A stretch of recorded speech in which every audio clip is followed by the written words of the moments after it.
సామాజిక మాధ్యమాల్లో పోస్టులపై యాంత్రికంగా కేసులు నమోదు చేయదు. హింస, ద్వేషం, అశాంతిని ప్రేరేపించే ప్రాథమిక ఆధారాలు ఉంటేనే ముందుకెళ్ళాలి. పోలీసులు, మేజిస్ట్రేట్ కోర్టులకు హైకోర్టు మార్గదర్శకాలు. హైకోర్టుకు ఇన్నటికి విషయం ఏంటంటే నా మీద పెట్టినటువంటి 60-70 కేసులు అన్నివే, మొత్తం ఇవే సామాజిక మాధ్యమాల్లో.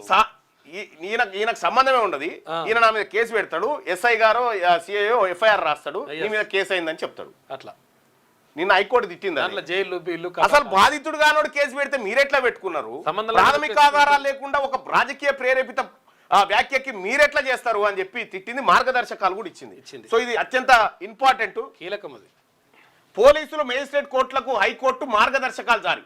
సామాజిక మాధ్యమాల్లోని పోస్టులకు సంబంధించి అందిన ఫిర్యాదులపై కేసులు నమోదు చేసే ముందు ప్రాథమిక విచారణ చేపట్టాలని హైకోర్టు స్పష్టం చేసింది.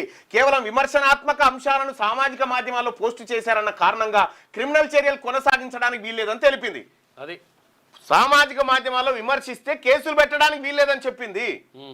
పరువు నష్టం, ద్వేషపూరిత ప్రసంగం, హింసను ప్రేరేపించడం, శాంతి భద్రతల భంగం అనే ఆరోపణలను నిరూపిస్తే విచారణ కొనసాగింది. నిరూపించాలి వాళ్ళు. ఇగో వీళ్ళు మాట్లాడడం ద్వారా అక్కడ 2 వర్గాలు కొట్టుకున్నారని నిరూపించాలి. అది ఏం లేదు. కేసీఆర్ హయాంలో నా మీద ఎవరైతే కేసులు పెట్టించిరో ఆయనే ఇప్పుడు ఇది వాదించి ఇది తప్పని చెప్పిండు అన్నట్టు. అట్లా